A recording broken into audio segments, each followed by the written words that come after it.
Mais avant ça, Alicia Mazouz est avec nous, la conseillère juridique de Week-end Première. Ce matin, vie privée, droit à l'image, ça nous concerne tous. Même si on n'est pas une star de cinéma, notre image, on doit la protéger, Alicia. Et oui, on doit la protéger parce qu'il va y avoir plein de situations dans lesquelles on va la capter. Elle va être captée par les autres aussi, le collègue, en soirée peut-être. Rassure-moi, pas ici, il n'y a pas de caméra, il n'y a rien. Non, il n'y a pas de caméra, clairement. Mais je suis consentante, par exemple, là, mon image, elle va être diffusée, mais j'ai accepté de venir sur BFM ce matin. Ça va. Donc là, de ce point de vue-là, on est bon déjà. C'est le point de départ, le consentement, il faut le rappeler. Et un grand nombre de situations quotidiennes pour les adultes, pour les enfants, qui vont poser problème. Oui, parce qu'il y a beaucoup de contentieux autour de ça. Il y a énormément de contentieux. Il va y avoir des captations d'images qui sont faites dans des lieux privés, mais ça peut être aussi dans des événements publics. Vous allez dans une manifestation, vous acceptez d'y être, mais pas forcément d'être en gros plan pour illustrer un acte d'actualité. C'est pareil aussi pour des situations dramatiques dans lesquelles vous n'avez pas du tout envie de figurer comme illustration. Dans le cadre des attentats, on peut penser qu'il y a eu pas mal de contentieux autour de la publication d'images ou dans un accident même de la route. Voilà, c'est important. Comme il y a beaucoup de contentieux, on imagine que le chapitre droit à l'image du Code civil est épais. Mais je suis venue avec lui parce que oui, effectivement, le Code civil, il est épais, mais pas sur le droit à l'image. Sur le droit à l'image, on a un texte, c'est l'article 9 de ce code, et qui prévoit que chacun a droit au respect de sa vie privée. Pour ce qui est de la construction, de la protection de l'image, ça va commencer en 1858.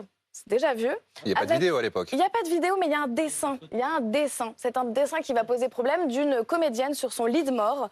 À l'époque, on fait des portraits mortuaires à la demande des familles. Et celui qui va faire ce travail-là va diffuser l'image sans l'accord de la famille. À partir de cette décision, on va avoir beaucoup d'illustrations de situations dans lesquelles on publie des photos de personnes sans leur accord. Alors, des questions très concrètes maintenant. Par exemple, des photos de moi qui se baladent sur Google. Je ne suis pas forcément à mon avantage. Est-ce que je peux les faire retirer? Si ça arrive quand même, hein. Il y en a 2-3 où...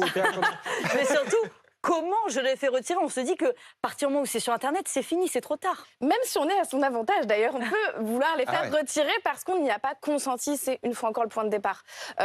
On commence par l'amiable, souvent en droit, c'est ce qu'il faut faire. C'est-à-dire qu'on va contacter la personne qui l'a diffusé. Peut-être qu'elle ne l'a pas fait avec une mauvaise intention.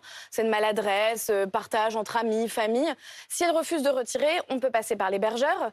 Et si tout cela ne fonctionne pas, là, on va pouvoir passer par une phase plus judiciaire. Il y a 2 axes à prendre qu'on peut envisager selon les situations. Premier axe, je le dis, dans le Code civil.